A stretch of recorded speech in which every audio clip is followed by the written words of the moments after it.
I am blue, you are bright and shiny in my mind.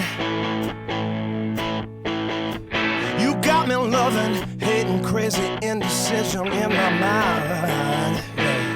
Welcome to the Fall Podcast, where the focus is on deer hunting, tips, tricks, tactics, and stories from across the Midwest. And now, here is your host, Aaron Blicey. Welcome back to the work week on this great Monday. We got a lot of rain yesterday here in Michigan, which was huge, so I'm super excited. You can probably tell in my voice, because that means the food plots are growing, so I'm excited. Anyway, to the nitty-gritty. Today is episode 76. I'm actually on this intro by myself. Justin is out still spot and stalk mule deer hunt right now. I have not got any updates from him, so I don't know what's going on there. He's not in service, so we will find out shortly. As for the podcast today, though, it is an exciting one. I got Chris and Casey Keefer both on in the studio. We recorded it Friday, and there's some awesome information in there. And you will hear a sultry voice every once in a while, a deep, dark one, and that is Keegan. Keegan Zemer, he's part of our Keefer Brothers team, so you'll hear him every once in a while. And so those of you that are listening that didn't catch it on Friday, what we did is we did a live podcast on Keefer Brothers Instagram and Keefer Brothers Facebook. So we were answering listener-submitted questions on top of a couple topics that we're talking about being relevant to right now, you know, honing in on a shooter buck that you've been watching all summer and, you know, figuring that deer out to be able to get on him in the first couple weeks of October. So that was one of the big main themes in this one. And then we take on a lot of listener-submitted questions that Chris and Casey will answer as well. So I'm excited about this one. This one was really cool. And the thing is I love talking to these guys about this stuff because, I mean, for the last 7 years, I've been able to hunt, you know, beside them every fall. So I get to learn from them, and they know their stuff when it comes to whitetails. So it's really cool for me to sit down and get these guys one-on-one for an hour and be able to just pick their brain even more. And now we can record it so we can go back and listen to it whenever we want. So like I said, these guys are a wealth of knowledge when it comes to whitetails, and I think everybody's going to enjoy this one. So I'm going to keep this intro short and sweet. Let's get right to this podcast with Chris and Casey Keefer.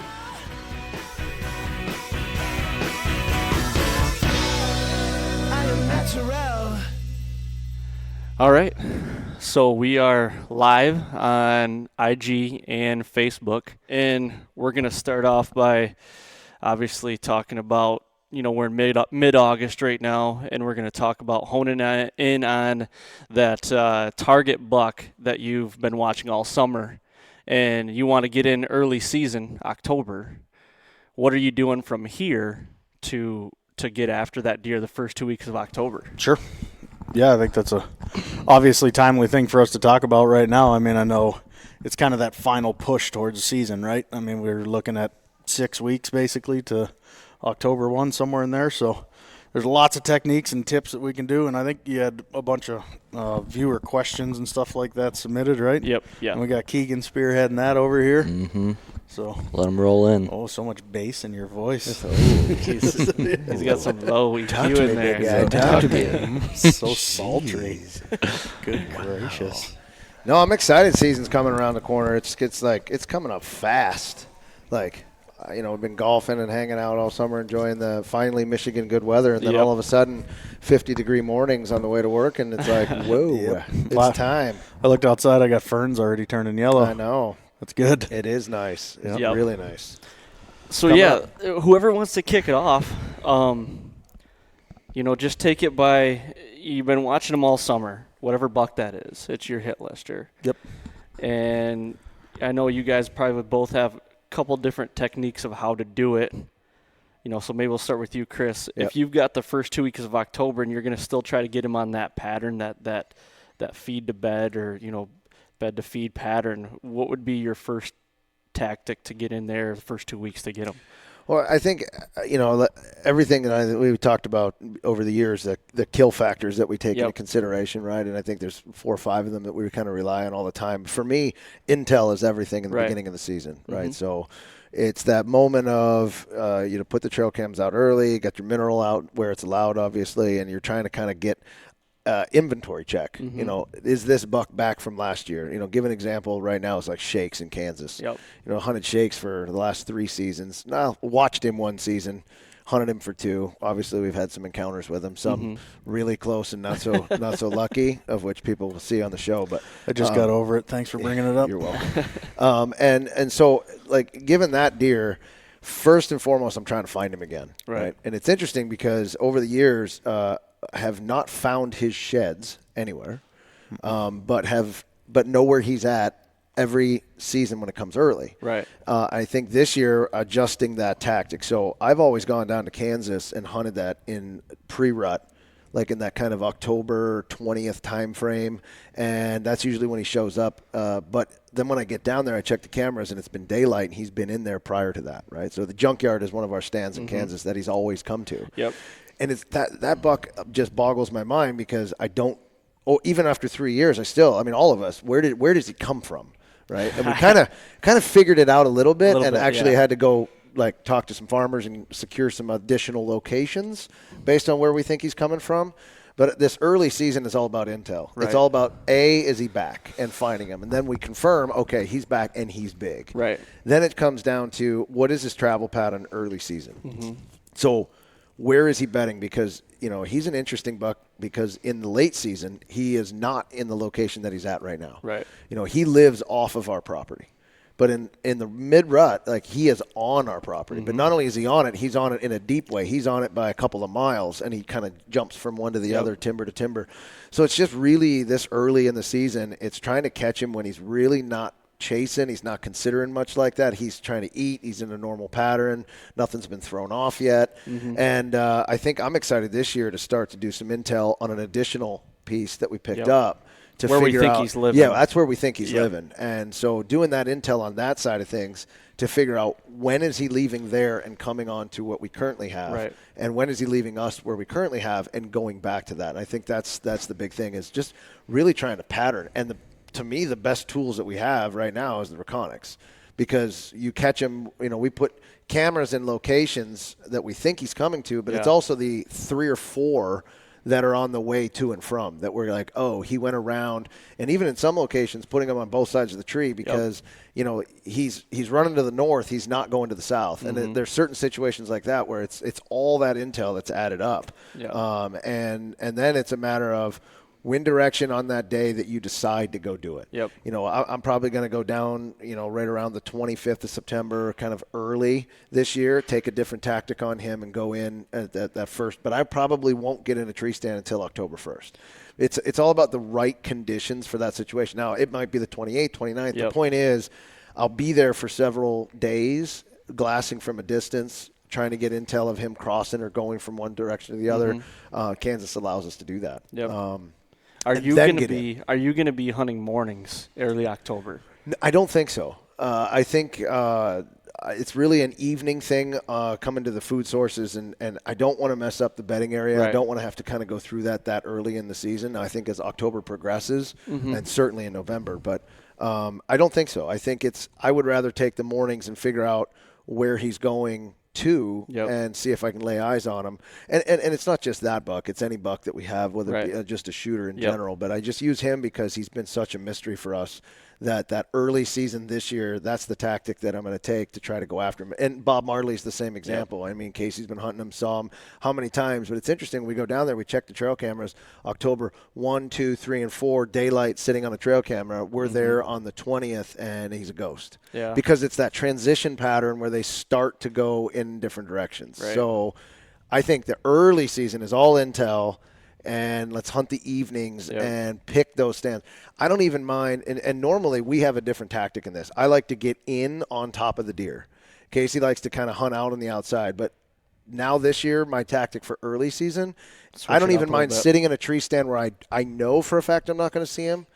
There's a chance, but I'm more or less looking at that up there to see if I can see where he's coming out. Because the hang and bang option early is very, very possible. It's huge. You know, because they're doing their thing. They're not coming to your set stands. So it's just that intel. Watch him, boom, hang bang, sit in the afternoon, and you know he's coming through. He's not suspecting it. So for me, I think it's intel. Yeah, I agree 100%. Intel's definitely what it all comes down to. I mean, really throughout any time of the year, the more intel you have, the better. But I think, something to touch on, I think, a little bit in this subject is like, okay, how do we get intel? Right. Hanging trail cameras is one thing, but where are you hanging trail cameras? How are you using trail cameras? I mean, our Kansas property is a little bit unique in the fact that we have a ton of CRP, right? So it's like, those deer are somewhat nomadic. We talk about it all the time. They're like caribou on that farm. Like, there's just really no rhyme or reason to a lot of what they do. So I think, traditionally you're trying to look for pinches and funnels and down fences and stuff like that. And those are all tactics that you can definitely put into play.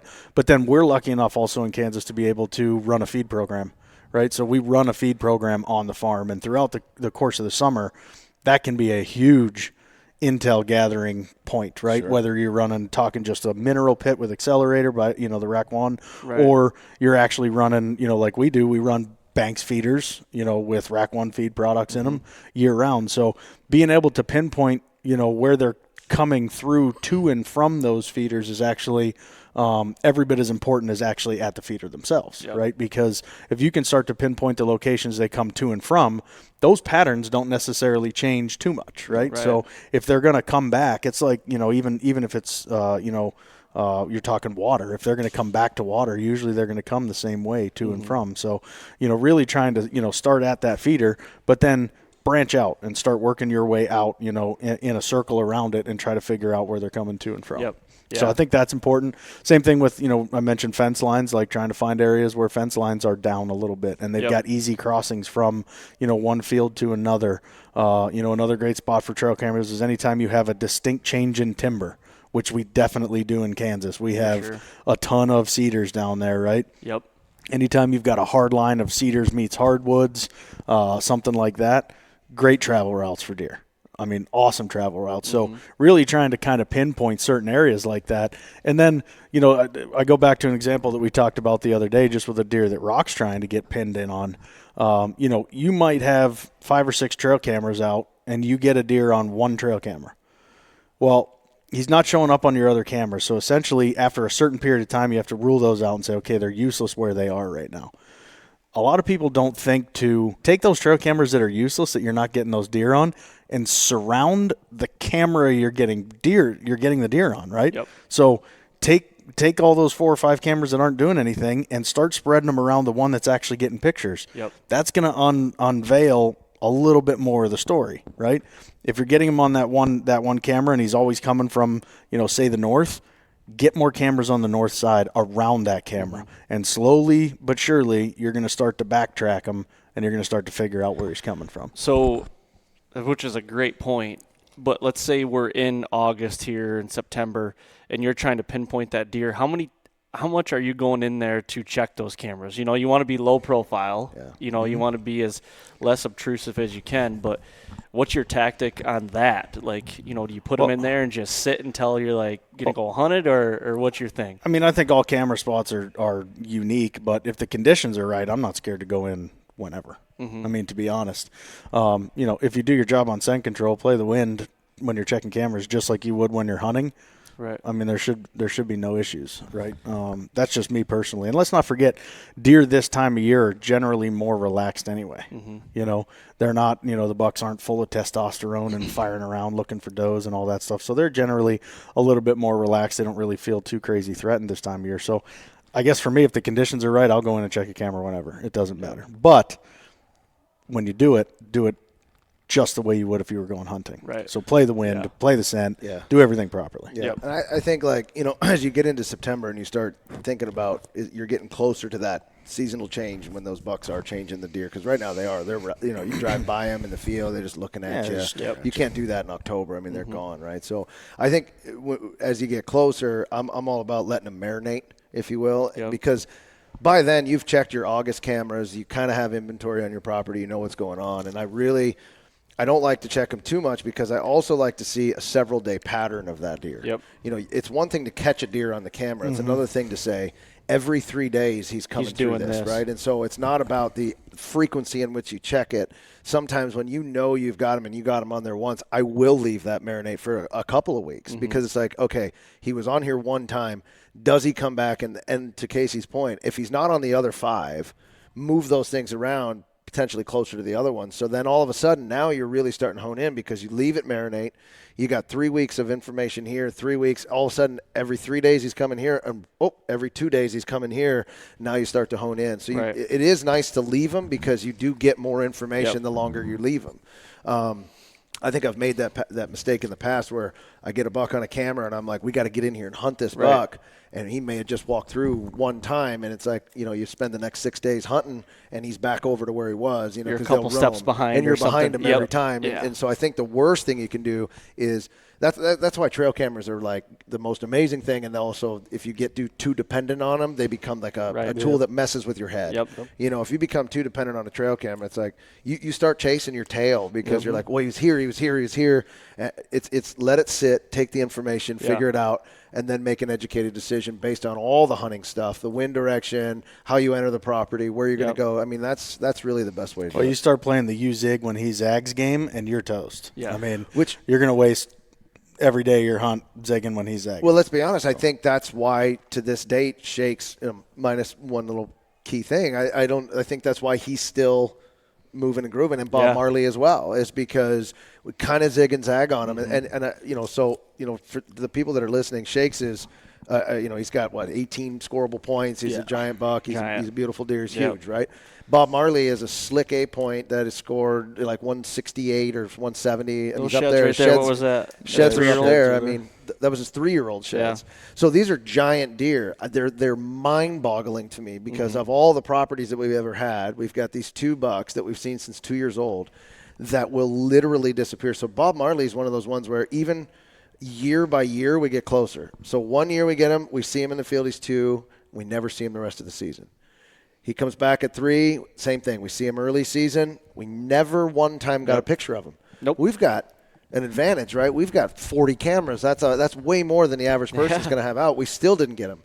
Now he moves into the next year. Now you start making moves. Casey starts making moves. Now you guys are seeing him a lot more, right? You're seeing him in the field more. All of a sudden, it's like, whoa! I never expected him to be up on top of this field, or he was coming out here.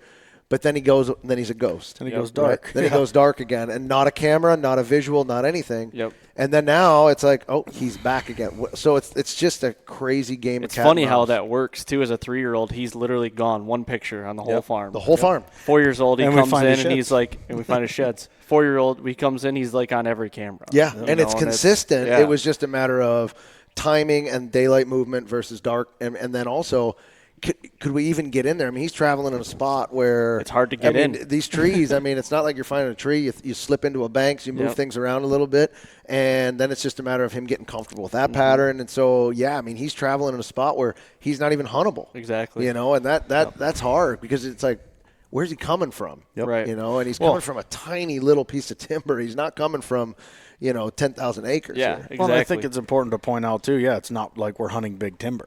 Like these deer only have so many patches of timber that they can go into and live.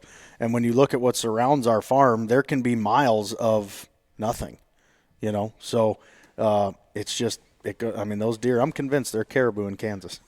They are great. Caribou don't know where they're going until they get there. That's right. That's the thing. That's exactly right. And these deer are much the same, with a couple of things here and there that you can put 2 or 3 dots on a map with. Yep. But that's about all we get, and we got to try and take advantage of it. Yeah, and with Bob Marley, he's crazy. You and I chased him forever last year, trying to hang and bang on different scenarios, get a Banks in there, and that's the beauty about the Banks blinds is they got the skid system. We can pull them wherever the heck we want. So in Kansas or something, that's the best. Yep. Best thing ever. There is nothing better. Those banks, they're so easy to use. They're so easy to move. They're unbelievably comfortable to sit in. Yep. And the best part about it is you think about how many times you and I moved blinds around last year, right? Yep. Yeah. We moved the blind up to Hurricane, and then from Hurricane we moved the blind, all the way over towards Junkyard where Pulsaw used to be. Mm-hmm. And those deer, they don't even think twice. You would think a brand new blind sitting in the middle of a CRP field would freak them out. They literally don't care. They don't care. They don't think twice. So they don't care at all. They changed the game in terms of how we hunt that property because, again, going back to all the CRP that we have, if we're not hunting from blinds, we're doing ourselves a disservice. Right. There's even a lot of spots on that farm where, in particular down at the bottom of the junkyard. Remember the corner that we used to talk about sundown going through where we could kill them? And we never could find a tree that would fit a stand because they're all crooked as hell or, way too small. But this year we're putting the banks in there because that corner is – that's a hot corner. Every buck goes through there. That's a hot corner. I mean, that's a guarantee every year, one of those spots that if you sit there for 7 days, one of those 7 days you're going to have a shooter walk by you. Well, and the thing I like about that spot the most, too, is that the access is bulletproof. Yep. I mean, you can come right down the Green Mile corner and on basically any wind but, a pretty hard west wind, you might not be able to get into it. But you can even come up from the bottom of the junkyard you really if you could. had to. You know what I mean? There's multiple entries and exits based on your wind. And, that's one of those spots where you're going to sacrifice something no matter which way you come in just because of the way the deer move through there. So there really is no perfect way to get in, but you can adjust accordingly depending on what the wind's That's doing. another good point. When you're hunting big timber, too, and even not even big timber, even in Kansas, when you always have to give up something. Yeah. Always. Generally speaking. Yeah, usually. And how do you guys tackle that? It's I know it's kind of a broad question, but if you need to be in an area, especially like Ohio, big timber, and it's like, well, we got a pretty good idea where Big Sneaky's coming or something, and it's like, how do you tackle what you want to give up? If you have to. Yeah. First of all, Big Sneaky stings. Okay, neighbor shot Big brought it Sneaky. back Let's up. I brought it just getting over Big Sneaky as well. Sneaky Junior looks I mean, good, though. he was sneaky, all right. He snuck right over the neighbor's property and took one to the lungs. So let's not talk about sneaky. I think for me, what it comes down to is I try to look at the progression of the hunt, right? So I'll start with the first thing that you're going to have to do generally on any certain spot is you got to beat the does, right? So your buck could be coming from the west, but the does come from the east. You know what I mean? And if you don't beat the does, you have a very good chance you're just going to blow your whole night up. Yep. So it's almost like start with the beginning of the sit and look how it's going to play out, right? I know the first group of deer that come out in this field generally come from the east. And then late at night, there comes a mob of deer from the west. So just try to weigh it out. I mean, every stand is unique. Every stand is different. I don't think there is kind of one cure for that scenario. It's just that's how I do it is I sit there and say, okay, how is the actual sit itself going to play out?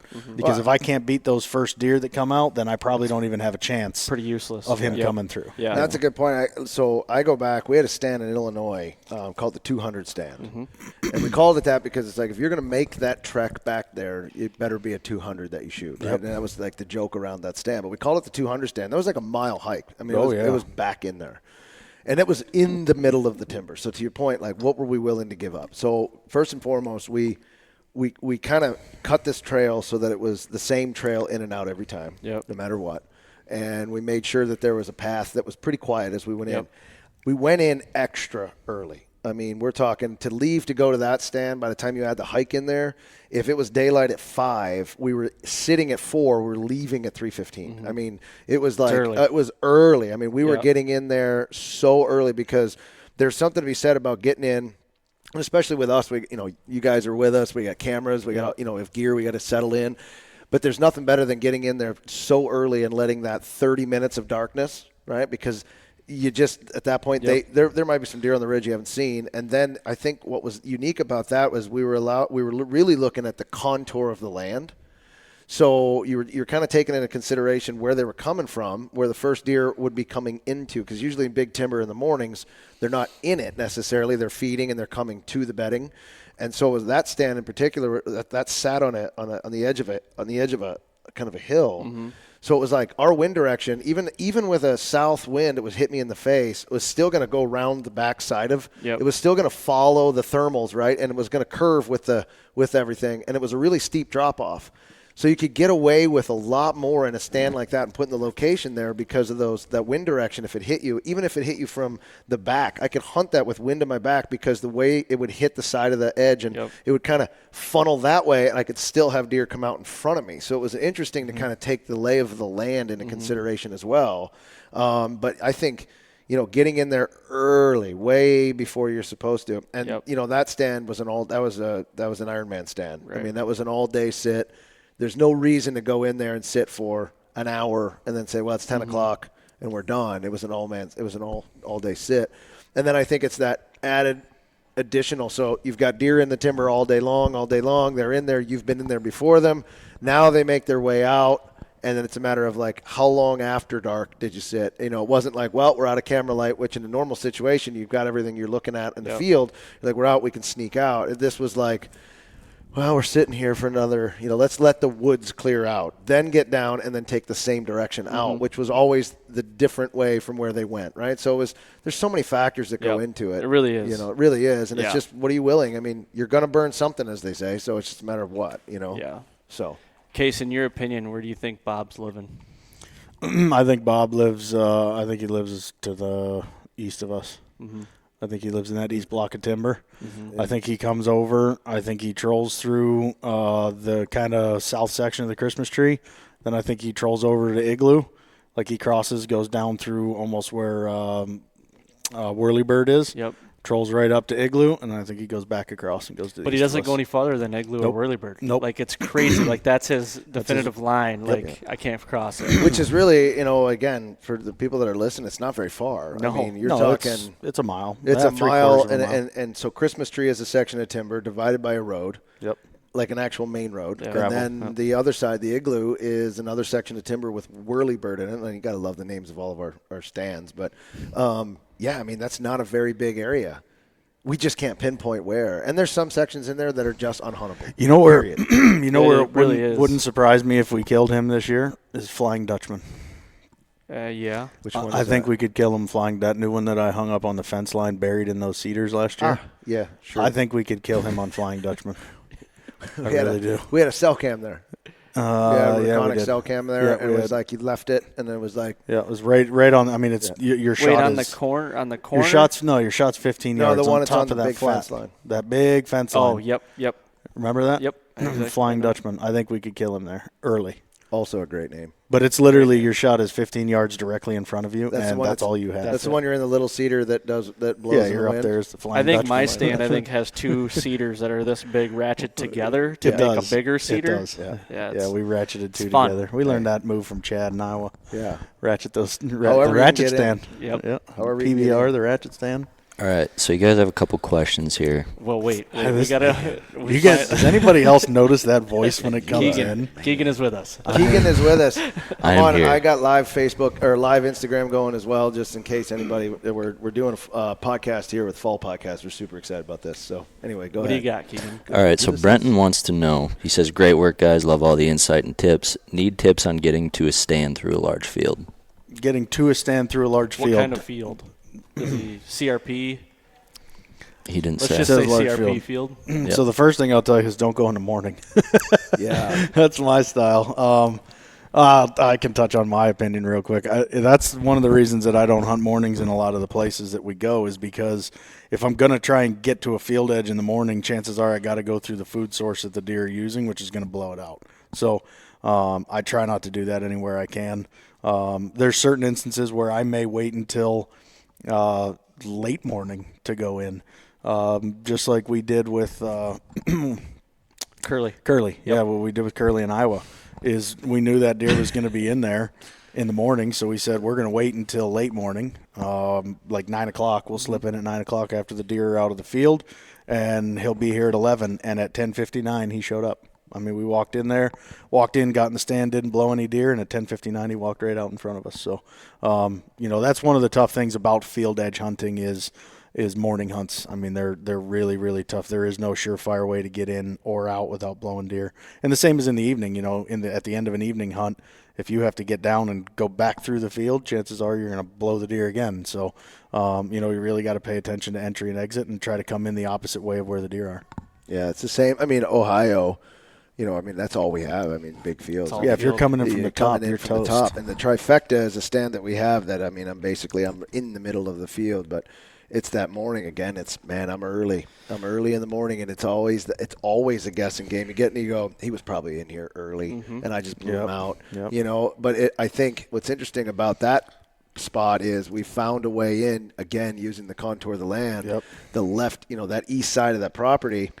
that there's a big hill that I could kind of get top, behind, and a ridge top that I could get behind and come around. And it takes a lot longer. I mean, it's a long way around. I mean, and I don't drive a Ranger so far and then get out. Like, it's basically once you're in, it's like I stop, and you just got to go the extra mile. I mean, you're going to walk no matter what, so make the walk, you know, but take the long way around and then come in from the back of the stand and slip in. So it just – and, you know, at any given time you're hunting a field, it's just tough. And there are ways to get creative. Like, if you're the one that's farming the field, or you know who is farming the field, you can essentially, you know, see if you can leave some late season feed. Leave corn stand. Oh, yeah. Leave 2 rows or 1 row of corn stand, you know, 10, 15 yards off the edge of the field, where you can actually get behind it and use that to slip in. Or if you're able to plant a food plot, look at plot screen, you know, some sort of something like that that's going to give you a barrier between the giant part of the field and where you need to walk. So, I mean, there's ways to get creative. Yeah.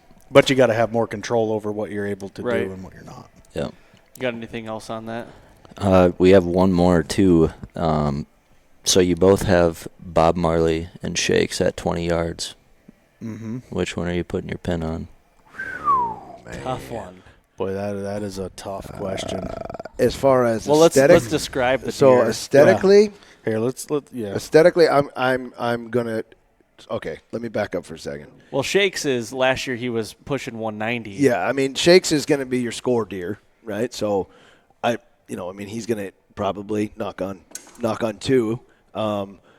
But Bob Marley to me is probably one of the coolest deer I've ever looked at. I mean, an 8-point that is in the 100, like a touching legitimate 170 slick 8-point. I got to shoot him. I got to shoot Bob. If I had the choice, if they were both standing in front of me. That's tough. Here, let me see. Yeah, so this is. So that's a 3-year-old Bob right there. This is 3-year-old. I just smacked my ACL. 160 so there it is right there. 7/8. That was a 160-inch 3-year-old. Yeah, I mean, that is a 3-year-old, slick as a whistle 8-point. That is just a gorgeous deer. And the thing I love about is his frame, how it sits. Bob sits so high off the top of his head. When he's coming in, he's like majestic, you know. Where Shakes is a lot of jump. Are you live there? So they're really two different deer. No. He'd have to take him up over there. You give it to Cody. This is Bob last year. 15 yards in front of a That's a 4-year-old Bob right there. That's a 4-year-old Bob. There he is. Yeah. He's just majestic. He is. And he actually had that split, right? So he kind of turned into a 9. That's a 4-year-old Bob, and then I'll give you a 20-yard Shakes here in a second.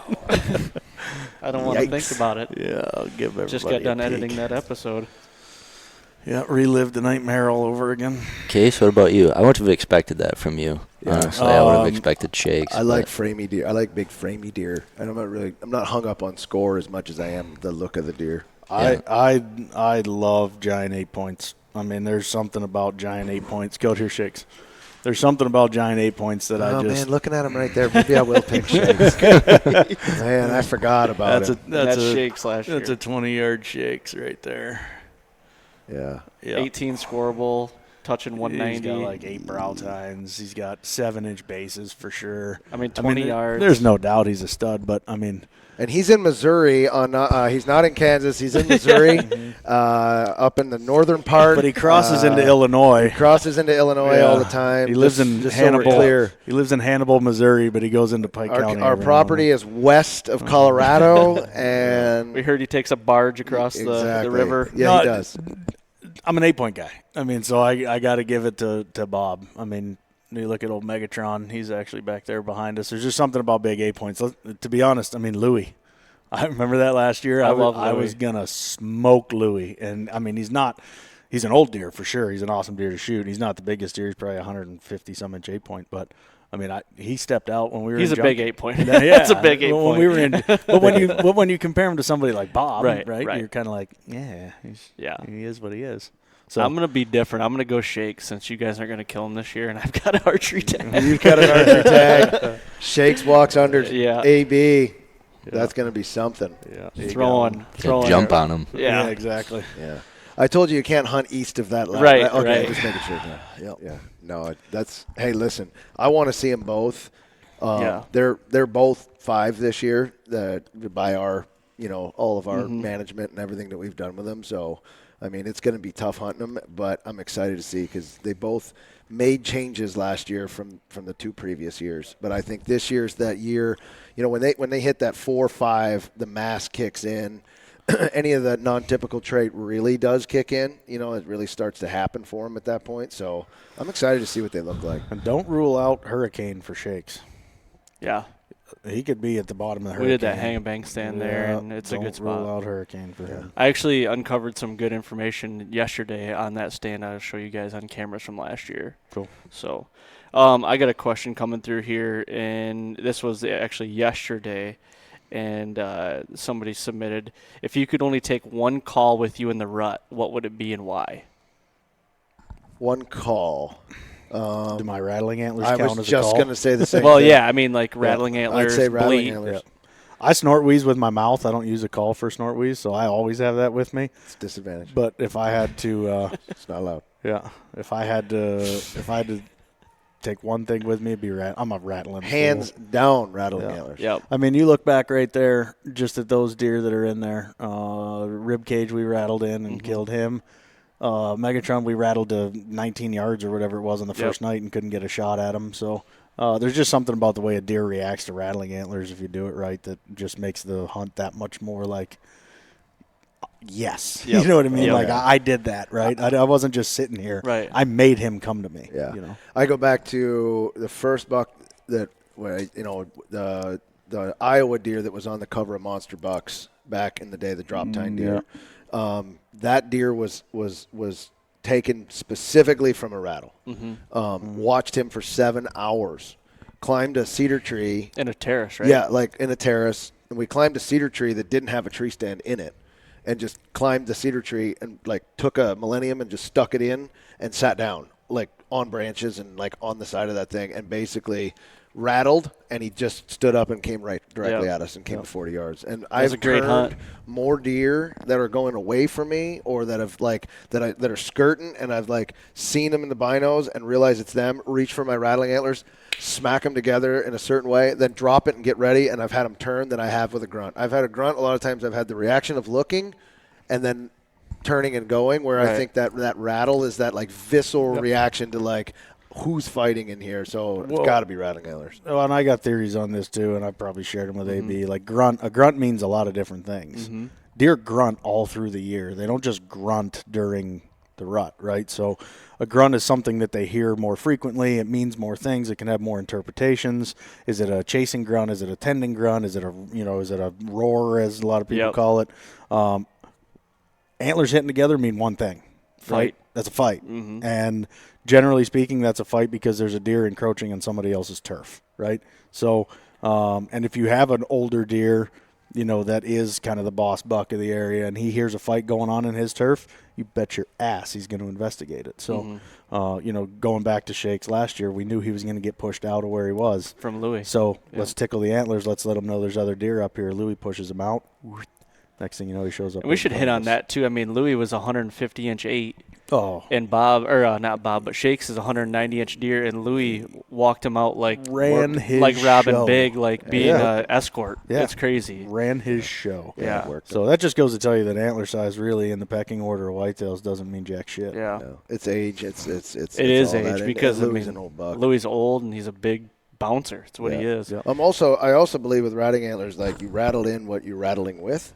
Like, if you use 108-inch sheds, you're going to probably not get the giant you're looking for. I mean, my rattling antlers are huge. They're 168-inch sheds that we found. I mean, it's a big deer, but the reason I have them is because of the mass on them. Right. It's the density of that antler when I hit them sound together. so good, It sounds good. I don't have to hit them together hard. And I think the common mistake that people make is that they rattle and they rattle and they rattle. They over rattle. Like they're just rattling, just crack, crack, crack, crack, crack together all the time.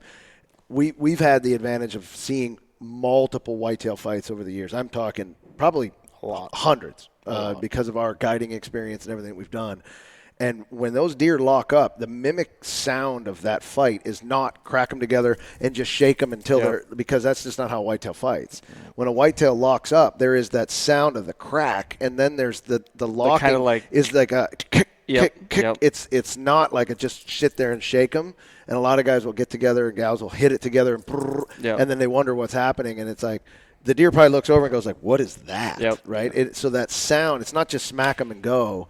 There is an art form to rattling, and it's also usually very quick. You know, I mean, it's usually under a minute, 30, 45 seconds. I mean, when deer lock up, boom, and they hit, and they'll go, and they're pushing. When they're pushing each other, that's not rattling. That's a sound of like rubbing antlers. Right. And then they push, and then they usually will separate. And when you see them separate, I think one of the keys is there's, at least in my opinion, there's that snort wheeze that happens immediately afterwards. Like, so it's a matter of a rattling sequence and then a boom, a snort wheeze, and then it's over. And then, you know, some people will wait like 3 minutes and then rattle again.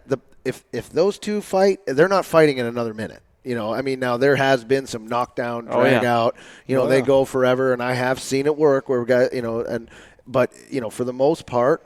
And the other thing I do is I will, like some of my tree stands, I have branches coming off of it. I'll hit the branches. And that's that sound of the logs. Like, I will hit a branch because it's noise that is, like, okay during a fight. Because you have to remember now, if two whitetails fighting, they don't fight in silence. In a tree stand. Like, they don't just sit there and fight each other like this with their antlers and then walk away. So there's other noise, like there's branches being pushed, there's dirt being. So for me, like, I make noise when I rattle, and I've had great success with it over the years. And we had that stand in Illinois. Was it Old 28? Old 28. Is that what you're talking about? Yeah, 28 different bucks in one day. Rattled in. Never left the tree stand, and we just sat there. We have it all on film. Literally, 28 different bucks in one day, and it was the most incredible day for rattling I've ever had. It was intense. And something you taught me too is like when you're rattling. When I rattled the Super Sweet Six is is taking the bases and as you're rattling, clicking them together. You know, like doing this because a lot of those bucks they'll lock up. You know, bases. However you want to do it, and it's a different noise. It's hard when you got brow tines on. It does. You got to cut the brows. And then even, you know, for me, it comes also to that separation, right? A lot of times, you know, it's not just a clean separation. It's the end of the tines and the sound that makes as you pull them apart. It's that like real ting ting ting as they come off, right? And like Chris said, then followed with that snort wheeze that happens. And then for me also, it's directional, right? So I try to never, even if I'm grunting or bleeding or rattling, I never do it directly at the deer ever. You know, I try to, when I'm rattling, I try to go left to right, right to left. You know, because you got to remember, those deer are pushing each other around, right? So that sound is changing. If you're just static here, then like Chris said, it'd be like them just twisting their necks. That's not how it happens, right? They push each other back and forth. So directionally that sound changes, and it just adds a little bit more realism to it, in my opinion. I mean, people might be like, hey, you're full of shit, but that's how it works. There's even like, you know, I have my bow hanger that comes out, and then it's got the hooks on it, and I will hang I have a rope, a leather strap that comes between the two, and I hang it there on purpose because it is a matter of like, you see them, I don't have to remove them and do it. I can literally reach right here and just hit them together. Sometimes it's just enough sound where you just go boom, boom, boom, and then you got your bow in your hand because it's just enough for that buck to turn and come. Like you don't have to, when you see a deer, especially if you're blind rattling, it's one thing to get after it, but changing a deer's direction, turning him and bringing him in, for me anyway, at least in my experience, it's been very little. It's just been the noise. It's been, you know, you can see them, you can see their reaction to it. They hit it, you see them turn, they look, and then all of a sudden you give it one little, and then set them down because it might take him a minute, but he's going to come investigate. He's going to come, and the last thing you want to be doing is rattling when he's running, and then you're trying to, and then you get busted. Well, I go back to the deer, 163 in Iowa, that deer with the bifurcation. It's in the other room there. All I could see, I was sitting in that corner, and all I could see was the top of a tree across the 90. I could see the top of a tree shaking on the fence line. So I knew there was a deer making a scrape at that tree. I couldn't see the deer. I could just see the shrub shaking. So I literally did what Chris said. I just reached over and I grabbed my antlers while they were still hanging, and I cracked them together for like 3 seconds and then let them hang. And sure enough, the tree stopped shaking, and next thing you know, at 25 yards, here he comes through the standing corner in front of us. It was just enough for him to be like, what the hell? Now, it also helps that he was already in that dominant mood. He was making a scrape, right? He wasn't just lollygagging out through a field. He was actually, you know, asserting dominance by making that scrape, so he was already fired up, which that little crack was enough to be like, holy shit, I got to get over there and see what's going on. Now, do you believe in, you know, if a buck is in that right frame of mind, like you were just talking, he's in that dominance frame of mind today, but tomorrow, I mean, is he walking around just pissed off? every day, or is it more of like something's got to trigger him? So like Situational. tomorrow, tomorrow he might be just wandering through a field, and if you rattle at him again, he might be like, I mean, how do you? Go ahead. For me, I think it's where's he at with the does? Like I've seen bucks that have been hard on a doe, like I've like Sundown, for example, is a good 10 that was there. I mean, I saw him hard on a doe chasing for 2 days solid, like in the mood, like he was getting after it. And I saw him, and I rattled, and he turned, and he grunted, and he did the whole thing. And then 2 days later, I saw him, and he was almost like I'm good, I'm spent, right? Yep. He was in that kind of recovery phase, so it was like, I'm good, I don't need to go over there. So for me, it's a matter of like, where are they at with the does? And if he's found one and has done his business, and he's kind of on the backside, right? He's looking for a little meal, he's chilling, So I think that at least for me. I think they're just like people. I think one day they might be all fired up and pissed off at the world, and the next day they could care less. I mean, I think we put so much time into trying to figure out what goes through their heads. I don't think anybody's ever going to get there. Right. I think you find those scenarios where you get a deer, you figure them out, and you can make it happen. So, and I go back to a deer like ribcage. I didn't rattle ribcage in. I rattled the doe that ribcage was following, which is like one of the weirdest rattling experiences I've ever had, but it taught me something because he was back behind me in a different field. Yeah. He was on her probably 25 yards behind her. You could tell, she would kind of stop and do the tail flick every now and then. So she was getting ready. Yeah. Early doe, we're talking Halloween, early doe getting ready to come in that year. And I rattled, and she took off on an absolute dead run and ran directly to the base of my tree from 200 yards away. And I think what she was doing is she was trying to get to the base of my tree, have him follow her, have him get tied up and distracted with what was going on, and then she was going to slip out. That's my honest opinion of what was going on. It took him another 45 minutes to close that same 200 yards, or almost an hour, really, to get to me. And even at that, she was still at the base of my tree, and he came out at 36 yards. Yep. So it's not like he followed right on her. So, I mean, it just goes to show you, like, rattling doesn't necessarily hurt. I mean, you could rattle the doe in and look what happens, and all of a sudden rib cage is on the ground. Yeah. So, yeah. It's crazy how those whitetails are a lot like humans. They can be. Yeah. But rattling can also cost you too, big time. It can. Yeah. I've seen it just go whoops. Like I've been like, hey, whoa, a little too much action. Just there. like I mean, anything, and they're gone. So I mean, it's just depending on the mood and the time of year. And I've had days with like tremendous success, and I've had days where I can't even. I'm like, why are they not running to my tree stand right now? I'm rattling. It's ridiculous. But any time you introduce something into a whitetails environment, it's risk reward. I mean, the same thing goes with decoying, right? Scents, like all that Baxter, stuff. Everything. Like Baxter is one of my favorite things to hunt over. Like getting that decoy out there and getting them set up, and just it makes the hunt so much more exciting because, again, you're making the deer do something. You're not just sitting in a spot he's going to walk by. You're causing a reaction out of that deer. But at the same time, I mean, I've had deer come into Baxter. They come right up to him, puff up, throw the ears back, head sideways, cocked and ready to roll. And then I've had deer look at him from 200 yards and blow and take off running. So it's risk reward with everything you try to do like that. Yep. Got anything over there? I got a couple more. Yeah, I got 2 of them here. So first one is from Shad Newman, and he wants to know if he can work for you guys. So you guys hiring? What's up, Shad? Yeah, what's going on, Chad? Come see us. We do need an intern. Yeah, we do. Or maybe a cook on Dropped. Yeah, that'd be nice. Yeah, first we have to have food. Yeah, somebody to cook food. Or Rival if we Wild. Take it into Alaska. Yeah. Oh, we got our cook situation set up. Yeah. All right, more of a serious one, though. So if you guys have 7 days of vacation, maybe like the average person for hunting whitetail, when are you taking them? Are you taking them all together in a week? Are you breaking them up? And what dates? time of year? Yeah, That's a great question. That's a good one. Great question. When are we taking the vacation? I'm taking my vacation from October 28th until November, whatever that math works out to, 7 days from the 28th. 31 days in October, right? Sure. So, yeah, I'm taking it through like the 4th or 5th of November. I'm a Halloween guy, always have been. Yep. October 31st for me is like, and I don't know, just I've killed a lot of big deer right there on that day.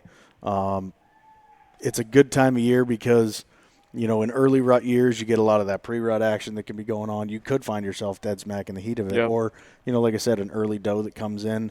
But at the same time, it's also you got a lot of crops coming off, so you got deer being pushed around when crops are coming off. You got deer up on their feet, they're moving. Well, and typically the more mature deer in the area is going to find the first doe that's starting to come in Right. too. So he might be up in daylight more. Yep. Yeah. I'm going to say I'm splitting mine up. So I'm going to take 3 days at the beginning of October, early season. I'm going to take 3 days the 10th, 11th, and 12th of November. And then I'm going to reserve 1 day for late season. Soybeans. A long weekend. I don't Your know. long Standing weekend. beans on a snowy day. I'm going to say I'm going on a Friday, and I'm going to take a Saturday and Sunday off work. So now I've done that, and I've got 3 days in each. But I think that standing, think about Ohio, man, in January when they're in those fields. My goodness Dynamite. gracious, that is amazing. So, Mm-hmm. I'm splitting mine up. If I had 7 days to take, and I would always take them maybe even 2 in a weekend, 2 in a weekend. I'd spread it out. I'd make it happen that way. But I wouldn't take 1 week vacation and go hunt one specific spot. So whose question was that? So I'm sure we provided no answers. That sure was we provided. Adam Rocks. Oh, right on. All right. Yeah. Nice job, Rockstar. Cool. So we'll wind down here. We're getting up on time. But what do you guys have in store for this year? Like, what tags do you have, and what's your plan of attack? This year we got whitetail in store for the remainder of the fall here anyway. Actually doing things a little bit different this year, so we got some cool things coming in terms of getting everybody involved in the hunt. You guys all got tags. So for me, I'll be hunting Kansas first and foremost, running and gunning there. I'm going to reserve Ohio for late season just because I can get down there a lot easier and if the weather's bad and all that kind of stuff. So I'll reserve Ohio for late season. But, yeah, I got an archery tag in Kansas. And then I'll be following you, AB. You got an Iowa tag in your pocket and a Kansas bow tag in your pocket. So can't wait. We'll be kind of bouncing across the Midwest, and I get to run camera for a little bit. Sure. Last time was Super Sweet 6. Super Sweet 6, yeah. You got to admit, there's some good shots in there. There was good shots. There's some good shots in there. Leaf blowing. Yeah. Try not to double punch, Nice. but we'll make her happen. Mm-hmm. I got Kansas out of the gate. I'll head down there coming up quick. And then within a month, I'll be down in Kansas. I'm going to take at least 2 weeks right there in the beginning. And then I've got an Iowa tag this year. Decided I'm going to head with Midwest Antler Company and Chad.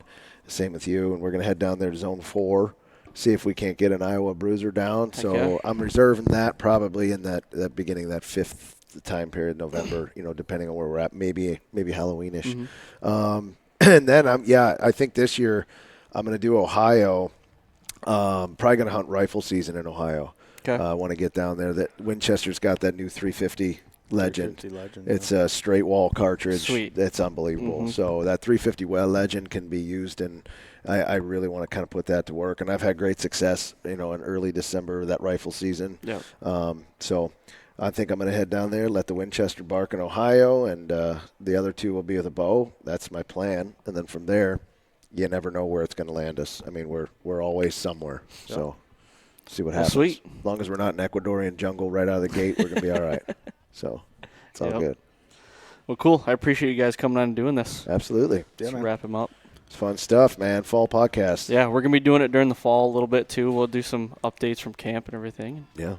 Yeah, I think Kickoff. it's exciting, getting into the podcast side of things. Obviously, we're going to be working on some other new podcasts that we got coming out along with the one that you're doing here with the fall podcast. So just kind of switching things up, trying to bring people a lot more content. Yep. That's kind of what our focus is bringing content all day, every day, and kind of opening up our world and what we do on a daily basis to the people. So input's always great. Love to hear from everybody. Hit us up. Questions, doesn't matter, man. Shoot us whatever you can. We'd love to chat. Check it out. Go to YouTube channel. You guys are putting out a ton of content out there. We're throwing up gear reviews. Yep. I think just a quick plug on the new website.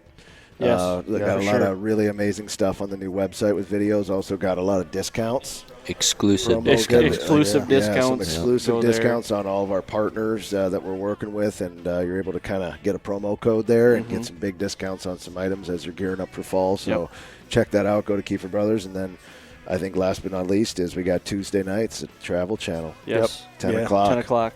Travel Channel, Code of the Wild.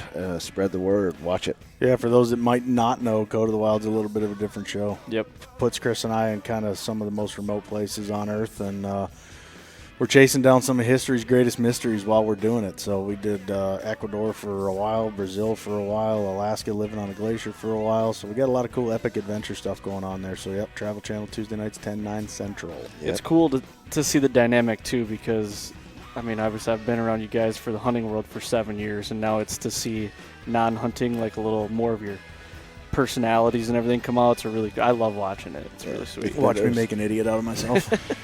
Mostly me getting us lost. Where are you guys at this week?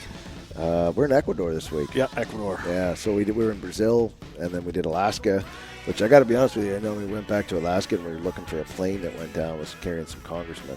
It's the first time Casey and I have been back to Alaska and did not go out. And Did not have a tag. Did not have a tag. That was hard. That was really hard. was Being really out in the hard. middle of the bush without a tag, but it was an amazing adventure and kind of, hopefully with this show, people are entertained the whole time, and we're giving a little bit of a history lesson. We're pushing some new technology, and I think our goal is obviously to find whatever we're looking for, but in certain situations, it's really to push the story further. Yeah. If we can just keep maybe adding on to it and pushing that story further to be investigated, that's our plan. So it's been an amazing adventure so far. So yeah, we're looking for the land of lost giants in Ecuador. Archaeological dig. It's got all kinds of stuff. It takes us through the jungle to a giant. Is it man-made structure or not? It's pretty incredible. So a lot of We fun. get to do some rappelling in the cloud forest, Yeah, and that was- skeletons, and all kinds of So Code of the Wild. That's Tuesday it. night. Yep. And back to the whitetail woods. Cool. It's coming up quick. Thanks, guys. All right, man. Yep, appreciate it. Thanks. I am gonna natural.